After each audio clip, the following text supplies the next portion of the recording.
Live from New Delhi, you're watching DD India News Hour, India's voice to the world. I'm Ramesh Ramachandran. Coming up in the next hour. Celebrations erupt as India clinches Asia Cup by beating arch-rival Pakistan by 5 wickets. Prime Minister Modi calls it an Operation Sindur on the game's field. Disgraceful behaviour by Asian Cricket Council President Mohsin Naqvi as he leaves with the Asia Cup trophy after India refuses to accept it from him. India's cricket board to lodge a protest with the ICC.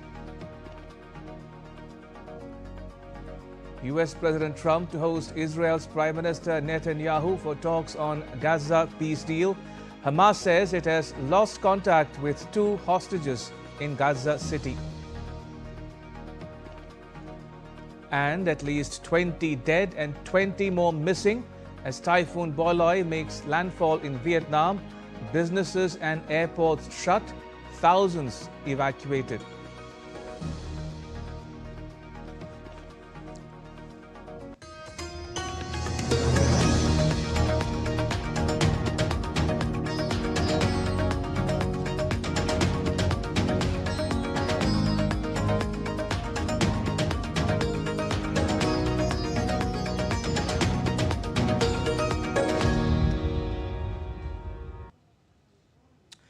India clinched the Asia Cup after soundly beating Pakistan in all aspects of the game. But the bizarre behaviour of ACC chairperson and Pakistan's Interior Minister Mohsin Naqvi proved that they are horrible sports administrators, low on management skills and courtesy. Naqvi walked away with trophy and medals after the men in blue refused to accept it from him. DD India's Aarti Rana has more. A fantastic win should have followed by the grand celebration by Team India with the trophy, but that was not to be. What happened actually was regrettable. Drama ensued at the presentation ceremony, sparking lots of memes. Pak players lost on the field, ACC chairman still took the trophy away with him. The final was yet another day of utter humiliation for Pakistan cricket team. 3 defeats by India in as many games. At the post-match presentation, Indian team refused to accept the trophy from ACC chairman Mohsin Naqvi, who was also Pakistan's interior minister. That Pakistan was absolutely substandard in their game reflects from the 3-0 thrashing they got from India in the Asia Cup. But the rot extends so deep in the management, which surfaced after India's win. Naqvi, perhaps reeling under the loss, refused to hand over the trophy to India. Instead, he walked away with the cup and the medals. The ineptitude was given a befitting reply by the captain. This is one thing which I have never seen since I started playing cricket, since I started following cricket, that a champion team is denied to get a trophy. I mean, that too a hard-earned one. I feel we deserved it. My trophies are sitting in my dressing room. All the 14 guys with me, all the support staff, those are the real trophies. Who I have been big fan of throughout this journey of Asia Cup since we came here and we played this tournament. We started our preparations. I think those are the real trophies, real moments, which I am taking back as lovely memories, which will stay with me forever. BCCI is set to file a strong protest at the ICC's November conference in Dubai. Secretary Devajit Saikia called Naqvi's act unsportsmanlike and unacceptable. You see, India is having a war with a country, and that country is one of the main leader, is supposed to hand over the trophy to us. It is not possible for us. It is not ethically as well as morally possible for us. So we have refused to take the trophy, but that does not mean that that gentleman will take the trophy and the medals which is to be given to our country to his own hotel room. BCCI as well as we are going to lodge a very strong protest against the behavior of the gentleman in today's prize distribution ceremony. India celebrated without a trophy. The entire nation joined the celebrations. Surya Kumar also announced that he will donate his match fee to the Indian Air Force and the families of the victims of the Pahalgam terror attack. Indian players took a subtle dig at their Pakistan counterparts and the PCB chairman. by mimicking their celebrations, sending bold messages, and posting pictures with a fake trophy. Prime Minister Narendra Modi referred to Asia Cup win as another strike of Operation Sindur. External Affairs Minister, Home Minister, and many more used social media platforms to express their glee. That Pakistan did not have class and quality worthy of an international team was evident in the tournament. That its administrators too are sour losers and desperately short of moral etiquettes were also revealed by Naqvi's bizarre act. India is the Asia Cup champion. Pakistan players lost match on the field, and Naqvi's act ensured it lost its face of it. Aarti Rana for DD India. And India erupted in celebration after the big win in the thrilling match. From New Delhi, Mumbai and Patna to Indore, Vadodara and Poonch, fans burst firecrackers, beat the drum and danced in the streets.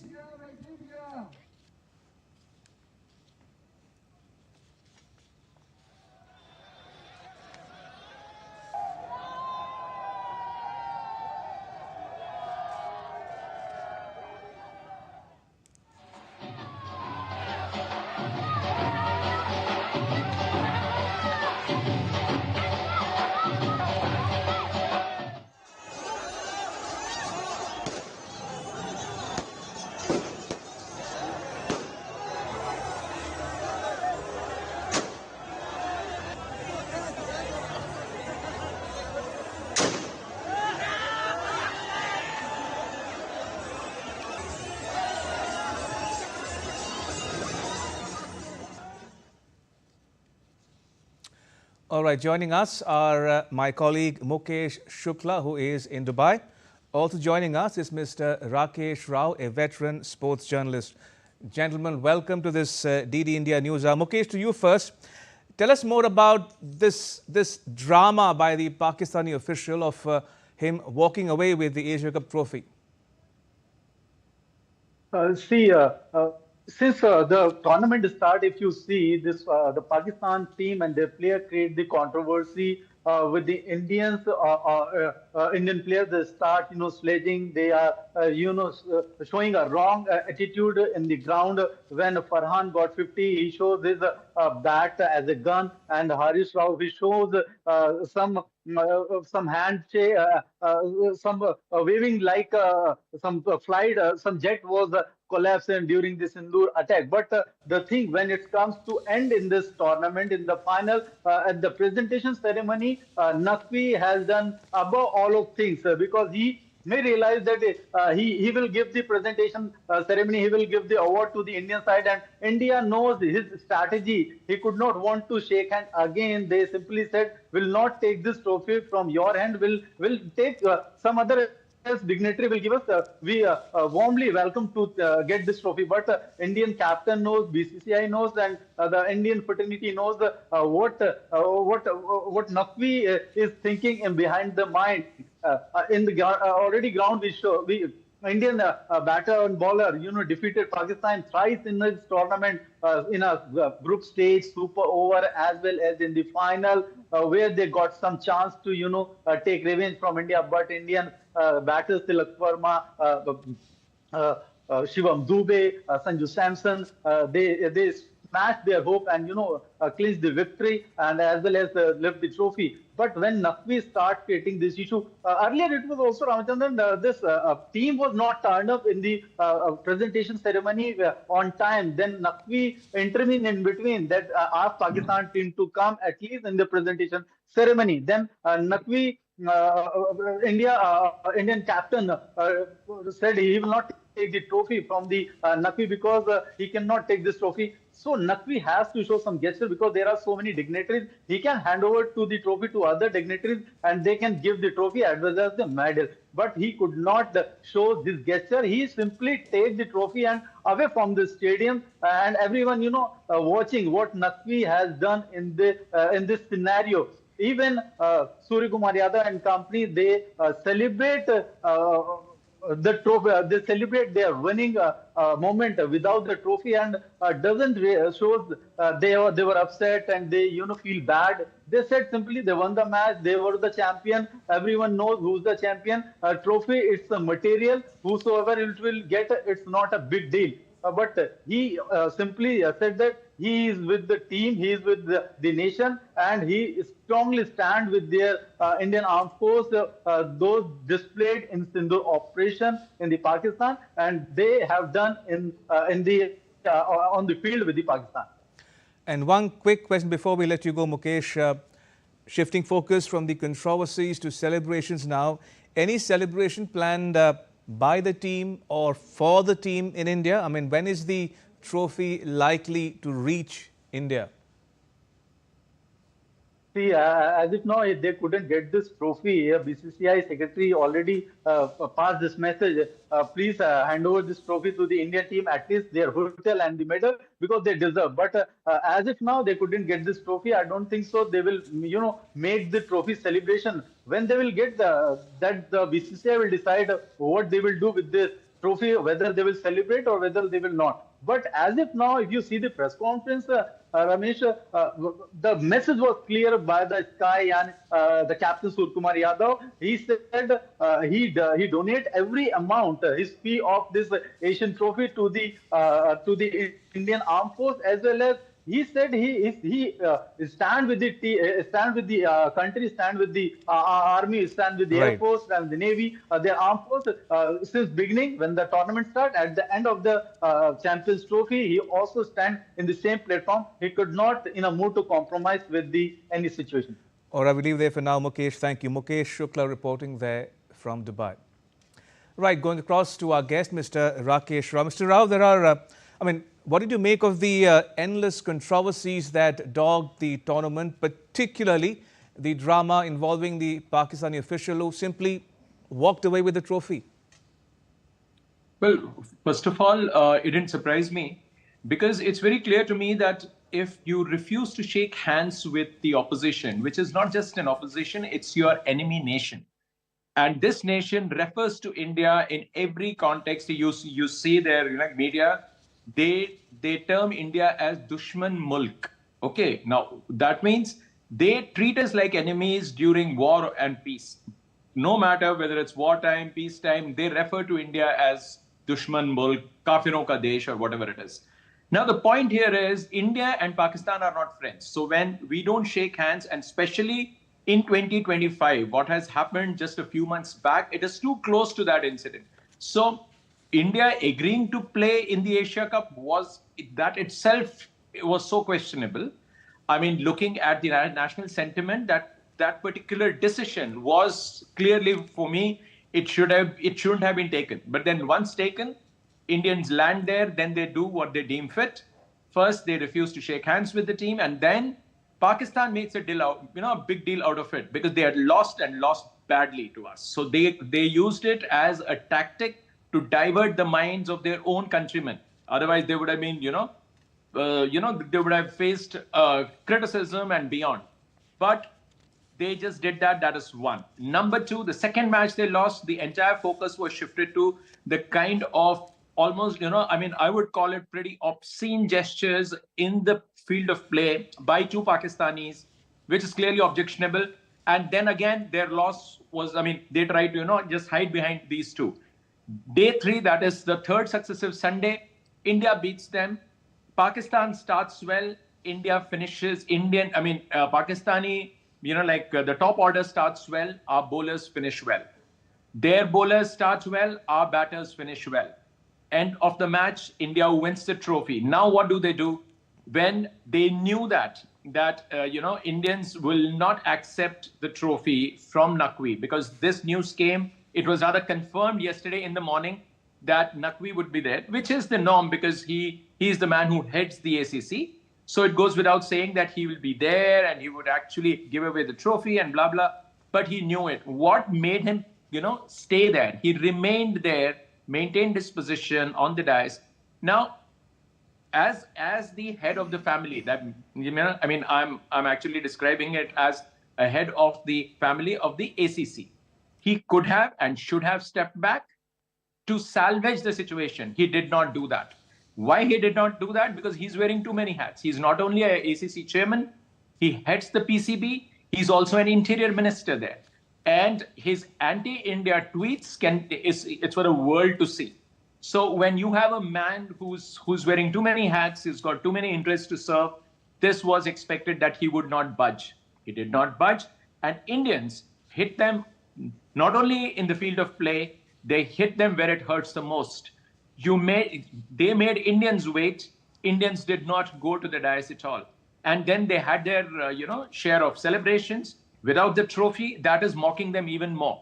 Now, the whole idea is, let us not forget that he is a politician from an enemy nation. Right. And he has been vocal about it. He never, he has never shown the basic courtesy there. That's why I say politician, he's a politician first. So what do you expect of him? So I had no expectations of him. I did not expect that he would actually, step back and let somebody else hand over the medals and the Asia Cup to, Surya Kumar Yadav and his men. I didn't expect that. Now what happens next? Now the ICC have so many ways of arm twisting ACC. It's very easy because the broadcaster says that 15% of the revenue, the promised revenue, goes to the full nations of the ICC. That means there are 5 full nations in the Asia Cup. So everybody gets about 15 million out of the share of 75 million, and the rest is given to the associate nations. Mm-hmm. Now, ICC can very simply say, you better hand over the trophy, the medals, and the action will follow. That doesn't have to wait till November when the ICC meets. They can hand over the trophy because it doesn't belong to them. So Mr. Rao, where is the trophy now? I mean, when and how will it reach India? Trophy is in the custody of the ACC, okay, the Asian Cricket Council. Okay. They haven't handed it over to anyone. Okay. It's less than 24 hours now. Mm-hmm. But once ICC intervenes, it's very easy for them because right, ICC is the one who actually runs Pakistan cricket, because the broadcast money stays with ICC. They'll say, we can always withhold this kind of money. And Pakistan cannot afford to take ICC head on. Indeed. Mr. Rao, as we all know by now, politics is never far from sport, especially when stakes are high.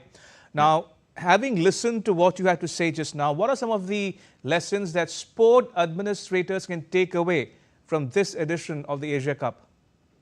First and the foremost, when India India remains the host of the Asia Cup of 2025. First decision was that itself was faulty. That is agreeing to play in the Asia Cup. We were the host. We could have very easily said, we are not hosting this particular edition. We are withdrawing. Whatever be the fine you can impose on us, we are willing to pay for it. Period. Okay. But that didn't happen. Indians gave you this, this kind of feeling, which I thought was very surprising, because after all these attacks, continuous attacks, Indians have tried to isolate Pakistan on all international forums. Asia Cup was a great opportunity for India to actually isolate Pakistan and say, look, we are out of it.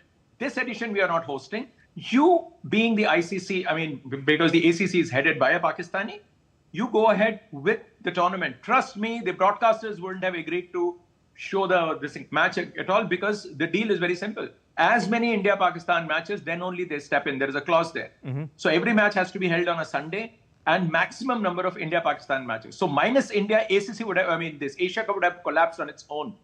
Right. So there's no question of, people going ahead and, allowing Pakistan to win their matches and win the trophy. That logic was completely misplaced. It was illogical. People who didn't understand sports were talking about sports. Secondly, all this thing about India is going to host the Commonwealth Games next.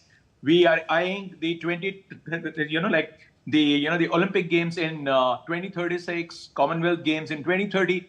Leave that alone. That's a very different thing. It doesn't matter. Cricket is played in far lesser number of countries, and we think that cricket is big, in the world of sports. No, cricketing world is very small. World of sports is huge. So don't mix two things. Let's not mix apples and oranges here. Fair enough. So that logic it didn't stand any scrutiny. Anybody who understands sports would say, oh my God, what are they trying to sell to us? But now that we agreed to play, we had to win every single encounter, which we did. And that is where I'm saying we have hit Pakistan where it hurts.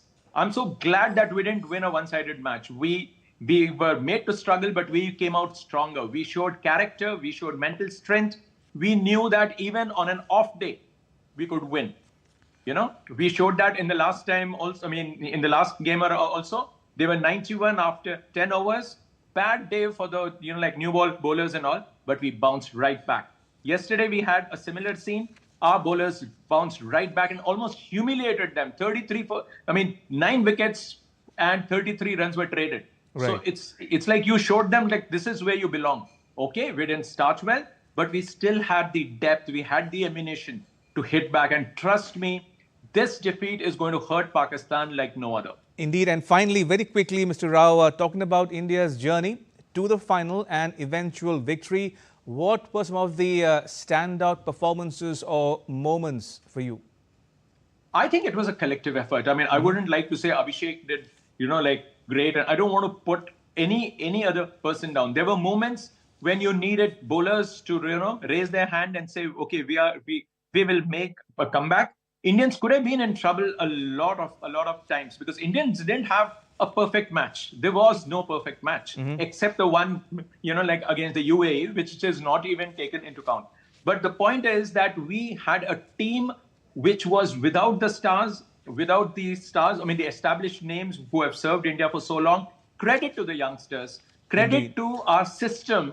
And that's why I'm saying when the chips were down, Tilak came to the party. Otherwise, it was Abhishek who set the foundation in every chase, every time we batted. Give credit to that one man, and he showed the way. And yesterday, when he didn't score, his importance stood really tall and large for the world to see that when Abhishek doesn't score, what happens? Mr. Rao, pleasure as always to talk to you. Thank you for your time. Much appreciated. Thank you so much for having me on the show.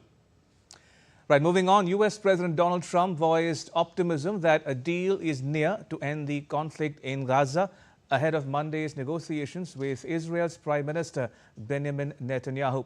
The two leaders will meet at the White House for a high-stakes discussion, which Trump has boasted could end the conflict in Gaza. Trump projected optimism on Sunday as his government works to close a comprehensive plan that would include the release of all hostages held by Hamas. A White House official said the U.S. plan calls for the return of all hostages, living and dead, no further Israeli attacks on Qatar, and a new dialogue between Israel and the Palestinians for peaceful coexistence. Trump did not provide specific details of a prospective ceasefire for hostages deal in Gaza, but Vice President J.D. Vance said that top U.S. officials are immersed in negotiations with Israel and Arab leaders. Vance believed that Trump's optimism is warranted, but he injected a note of caution. These things can get derailed at the very last minute. So while I remain very hopeful, I am cautiously hopeful. I'm going to let the diplomats continue to work on this. But our principle here is very simple. We want all the hostages to come home. We want Hamas to no longer be a terror threat. Meanwhile, Israeli tanks pushed deeper into Gaza City, and the military wing of Hamas said it had lost contact with two hostages held there. The Hamas military wing Al-Qassam brigades called on Israel on Sunday to pull troops back and suspend airstrikes on Gaza City for 24 hours so fighters could retrieve the captives. Trump told in a phone interview that he had received a good response from Israel and Arab leaders to the Gaza peace plan proposal and that everybody wants to make a deal. Hamas said, meanwhile, it had not received any proposal from Trump or the mediators. Israel, meanwhile, has launched a massive ground assault on Gaza City, flattening whole districts and ordering hundreds of thousands of Palestinians to flee to tented camps. 4 people have been killed, including the suspect in a shooting at a church in the U.S. state of Michigan. A man crashed his vehicle through the front doors of a Mormon church and came out firing an assault rifle, killing 2 people and wounding 8 others before dying in a shootout with the police. The perpetrator, identified as a Thomas Jacob Sanford, a 40-year-old man from the nearby town of Burton, also set fire to the church, which was engulfed in flames and billowing smoke. Investigators will search the shooter's home and phone records in search of a motive. And US President Trump called the incident horrendous in a post on his Truth Social account. The US agency FBI, meanwhile, is leading the investigation into the shooting, with its officials calling it an act of targeted violence. I can confirm at this time that the FBI is now leading the investigation and is investigating this as an act of targeted violence. FBI crisis response teams, such as our evidence response teams, SWAT, Special Agent Bomb Technicians, victim specialists, were deployed to the scene. We also have special agents who are continuing to conduct interviews and intelligence and professional staff personnel providing research and analysis. In more news from the U.S., Secretary of War Pete Hegseth on Sunday ordered 200 National Guard troops to be deployed in the state of Oregon, while the state filed a lawsuit challenging Trump's move to send military forces to the city of Portland. Trump on Saturday announced plans to send troops into Portland, saying that they would be used to protect U.S. government immigration facilities from domestic terrorists, and that he was authorizing them to use full force if necessary. Meanwhile, a lawsuit has been filed against Trump, Hegseth, and Homeland Security Secretary Kristi Noem in a Portland court, which accused Trump of exceeding his powers.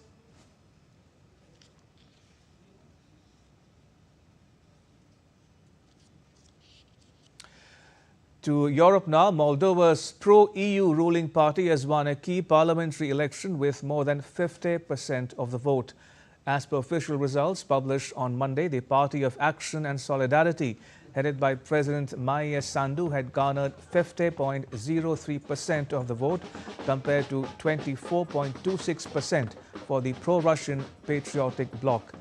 The remaining distribution of votes cast suggests that the Party of Action and Solidarity could secure the critical majority it needs in the 101-seat chamber to avoid a potentially shaky coalition and keep Moldova's EU bid on track, a process requiring years of legislative efforts. An official final tally is expected later on Monday.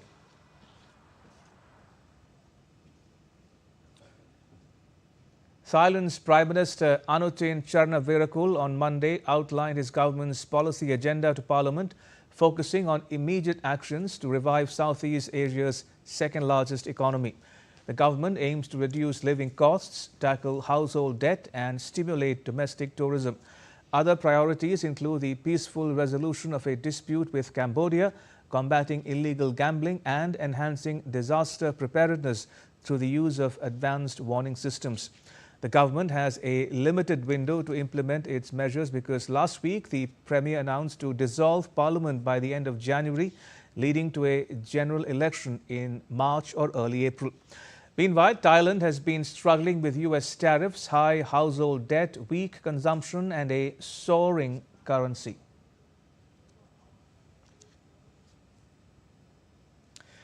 In Bangladesh, at least 3 people were shot dead as fresh violence erupted in Khagrachari on Sunday during protests over the gang rape of a schoolgirl belonging to an ethnic minority community. According to reports, thousands of demonstrators had gathered in the Hill district to demand justice and the arrest of the accused. The protests turned violent when clashes broke out, prompting security forces to open fire. 3 people from the ethnic community were killed and several others injured. The incident follows days of unrest in the Chittagong Hill Tracts, where student groups and civil society bodies have accused authorities of failing to act against rising crimes against women. The demonstration had been organized by indigenous communities demanding justice for the rape of the 12-year-old girl. Right now, take a look at what else is making news around the world. Clashes erupt over the weekend in Peru's capital Lima as hundreds of anti-government protesters march outside the Congress, demanding truly effective change and new political leadership. Demonstrators knocked down fences and burned a symbolic coffin bearing images of President Dina Boluarte. At least 19 people, including a police officer, were injured during the protests on Sunday. Nepal's biggest and most widely celebrated Hindu festival, Doordarshan, is on its 7th day.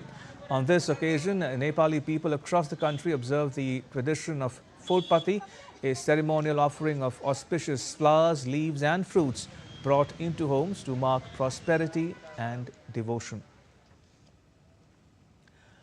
Munich's Oktoberfest in Germany, the world's largest beer festival, welcomed approximately 3.5 million visitors so far in 2025, slightly below the 3.6 million recorded at halfway last year. The 190th outing of the Oktoberfest is being held on Munich's Theresienwiese from September 20th to the 5th of October.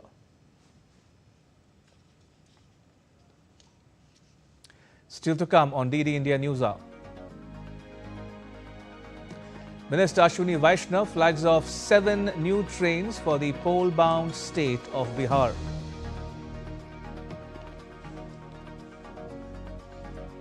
And India Meteorological Department issues a red alert for heavy rain in Saurashtra and Kutch.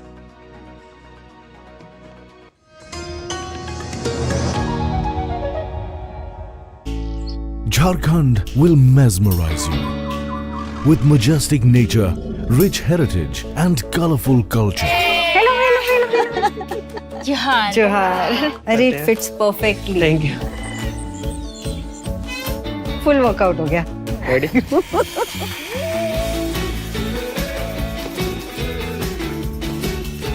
Postcards from Jharkhand on National Geo.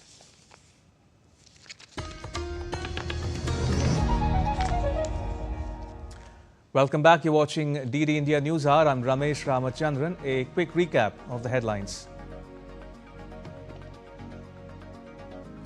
Celebrations erupt as India clinches Asia Cup by beating arch-rival Pakistan by 5 wickets. Prime Minister Modi calls it an Operation Sindur on the games field. Disgraceful behaviour by Asian Cricket Council President Mohsin Naqvi as he leaves with the Asia Cup trophy after India refuses to accept it from him. India's cricket board to lodge a protest with the ICC. US President Trump to host Israel's Prime Minister Benjamin Netanyahu for talks on Gaza peace deal. Hamas says it lost contact with 2 hostages in Gaza City.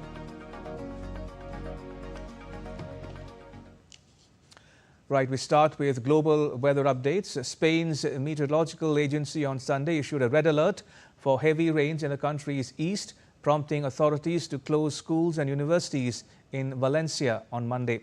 The country's weather agency issued an extraordinary danger warning for some areas on Sunday and Monday.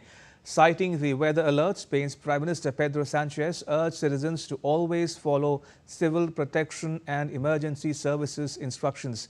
Meanwhile, schools, universities and public spaces such as libraries, parks will be closed in Valencia on Monday.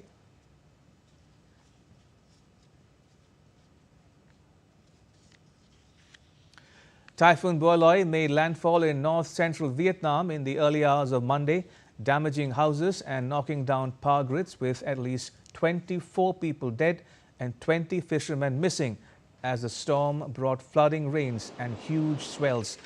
Ahead of the typhoon hitting, the government evacuated more than 28,500 people while hundreds of flights were cancelled or delayed as 4 airports in central provinces were closed. The India Meteorological Department has issued a series of weather alerts across western and eastern India, warning of intense rainfall and thunderstorms in several regions. Heavy rains have been forecast for Saurashtra and Kutch with an orange alert in effect for most parts of Gujarat.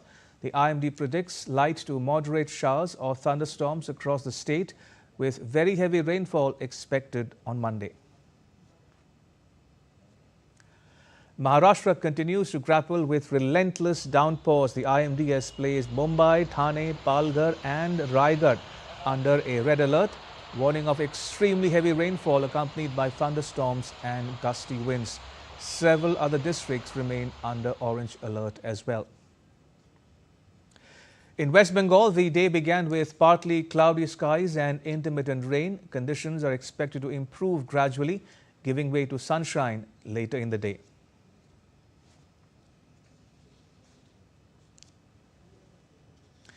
And joining us for more is my colleague Shishir Shelar, who is in Mumbai. Shishir, how's the situation in Marathwada and North Maharashtra regions?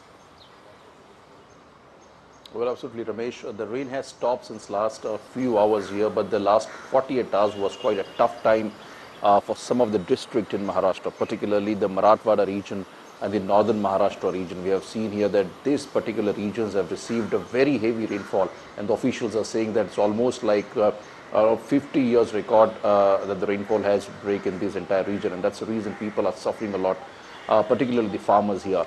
Well, as far as the Marathwada region is concerned, Chhatrapati Sambhajinagar, Dharashiv district, Parbhani, Nanded, these are some of the districts which have witnessed a very heavy rainfall, resulting, most of the rivers are overflowing, and that's the reason some of the villagers and some of the people have been evacuated from these areas to the safe place here. As far as the northern Maharashtra region is concerned, the Nashik, Jalgaon, Dhule, these are some of the important districts of Maharashtra have actually affected due to this heavy rainfall. Well, the crops have been damaged, and that's the reason due to the Kharif season. Basically, it's the Kharif season crop that Maharashtra actually, particularly these regions, take a crop of it, and we have seen here that soya bean, sugarcane, and the cotton. These are the mainly hit crops in this region. Obviously, farmers are demanding assistance from the government. And that's the reason we have seen here that the government is also proactively have taken steps as far as giving help to these farmers are concerned. But well, even though as I'm talking to you, the rain has stopped here, but now the rescue operation is on in this entire region. Some of the people have been evacuated. The chief minister have actually reviewed all the situation in this region, have instructed officials to prioritize the food, shelter, and essential aid to all these people here.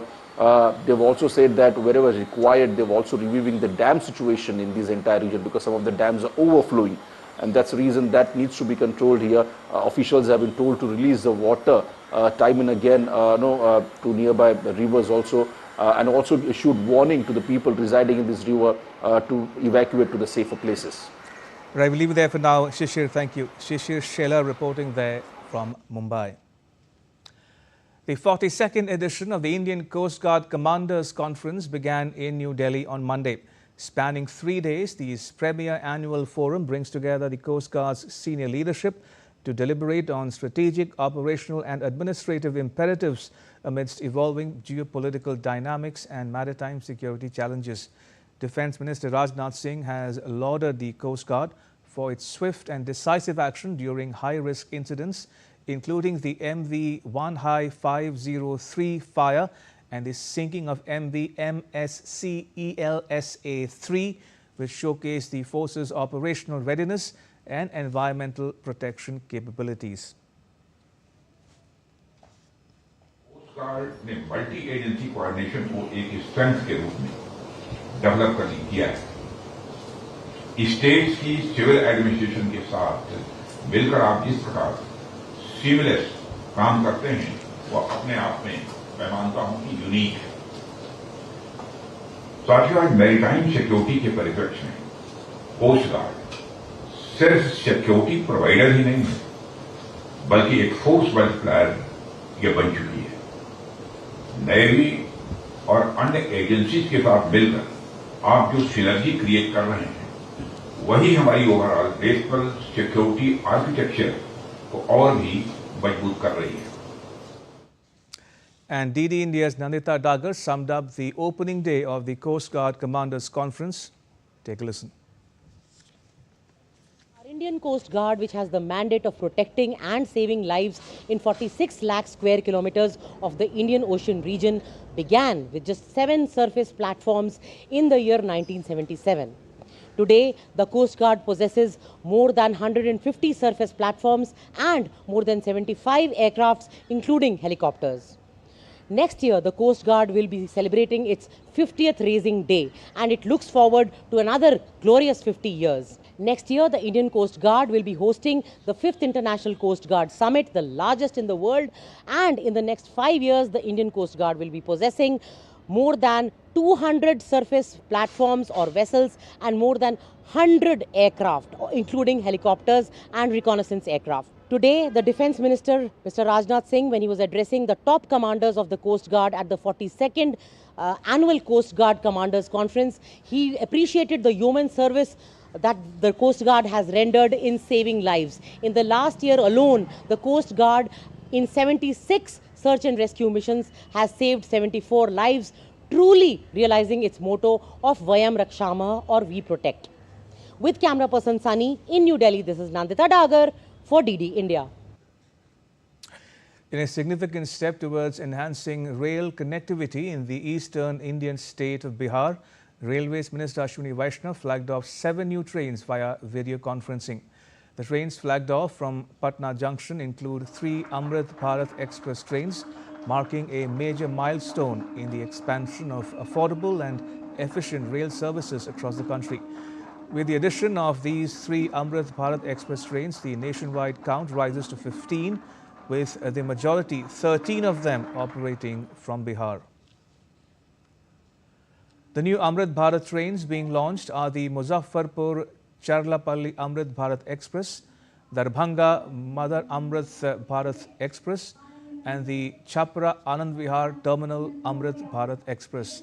Minister Vaishnav said that Prime Minister Modi has always focused on developing the railways in underserved regions since taking office in 2014.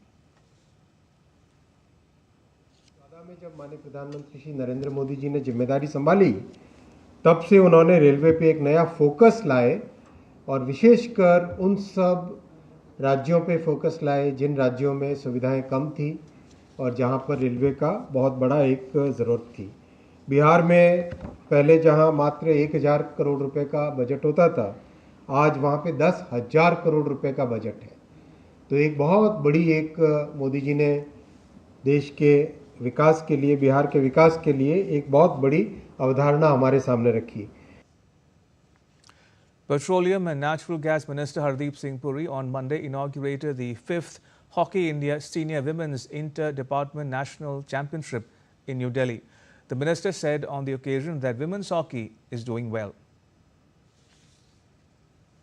सबसे ज़्यादा खुशी है कि आज women's hockey is also doing equally well.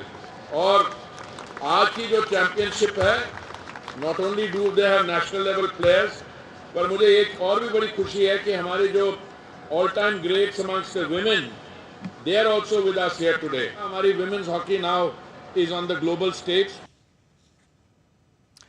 Kenya's Navy Commander Major General Paul Ovor Otieno is on an official visit to India from 28th September to the 2nd of October. The official received a guard of honor at the South Block lawns on Monday.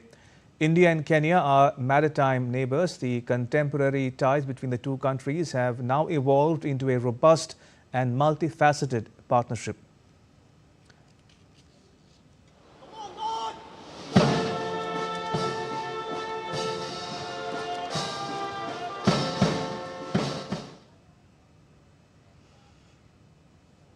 The Kenyan official paid tributes at the National War Memorial, saluting the courage and the supreme sacrifice of the Indian bravehearts.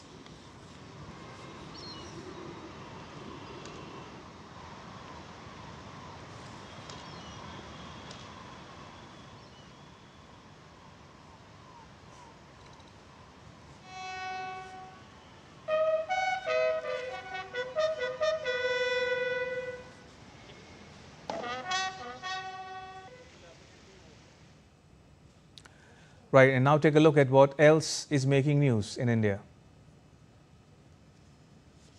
Finance Minister Nirmala Sitharaman visited hospitals in Karur and met the survivors and families of the victims of a stampede that took place on the 27th of September during a public event of TVK chief and actor Vijay. She was accompanied by Ministers L. Murugan and Nayanar Nagendran. She also expressed condolences to the bereaved families. Jammu and Kashmir will reopen 12 more tourist spots on Monday. These tourist spots have been closed since the 22nd April Pahalgam terror attack. Of these tourist spots and religious places, 5 are in Jammu division and 7 in the Kashmir division.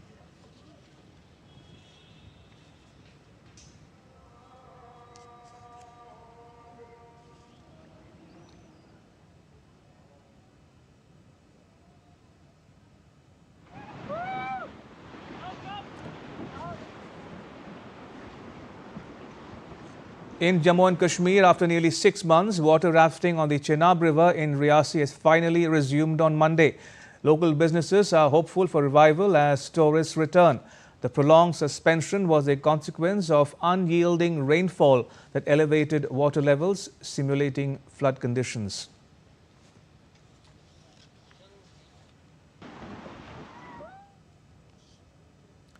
In Kolkata's Barisha Club's Durga Puja Pandal, Shunya Prithvi pays tribute to Bengal's fading circus culture. The creatively designed pandal features acrobatics, juggling, clowning and equestrian acts, celebrating the legacy of the state's once vibrant circus tradition. And still to come on DD India News Hour. Asia markets off to a cautious start as investors brace for a possible US government shutdown. And on World Heart Day, a reminder about how to live better, not just longer.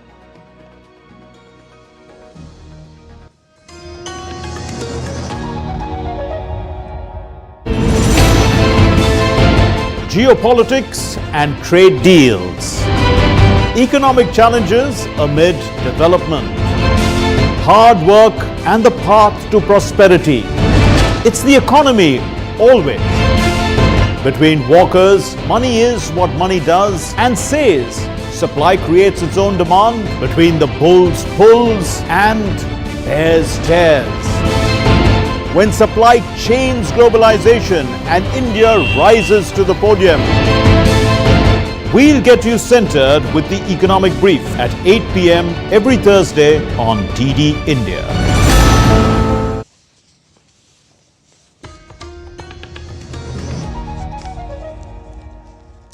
Welcome back. You're watching DD India News Hour. I'm Ramesh Ramachandran.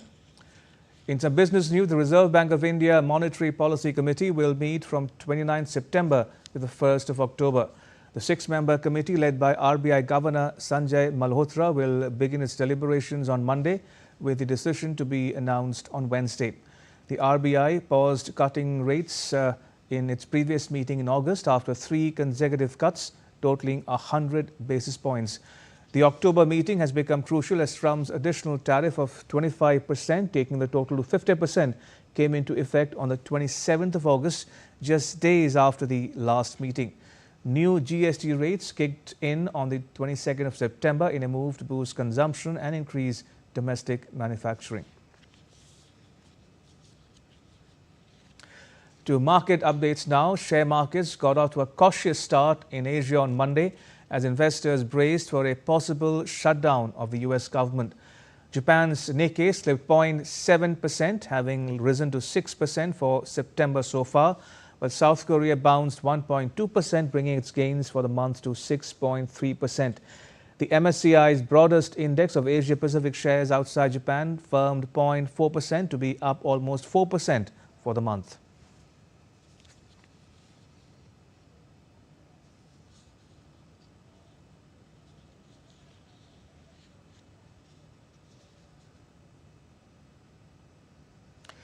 Sri Lanka hosted its first ever AI Expo and conference, marking a significant milestone in the nation's digital transformation.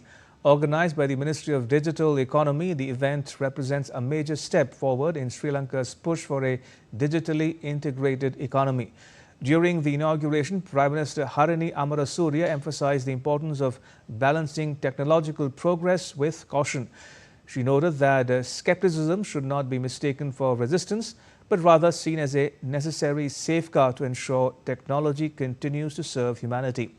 Notably, the government has set up an ambitious target to grow the digital economy from about $3.5 billion in 2025 to $15 billion by 2030.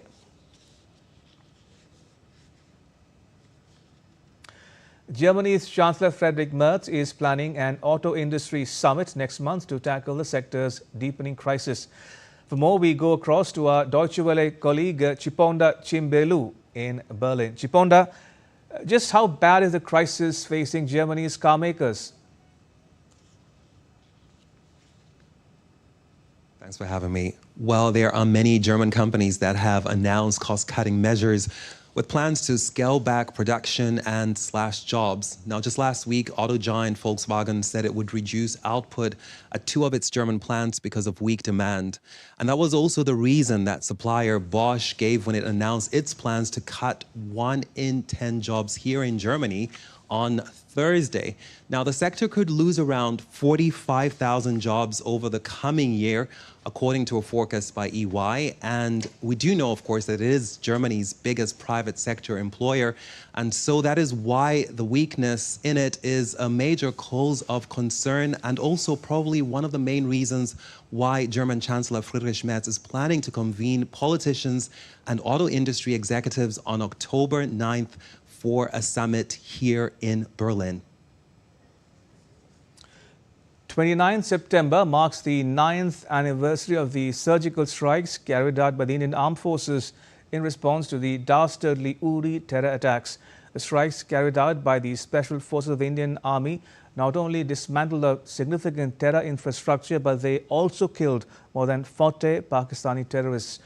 On the 9th anniversary of the strikes, the nation salutes the sacrifice of its soldiers in Uri and the bravery of the soldiers that avenged the attack.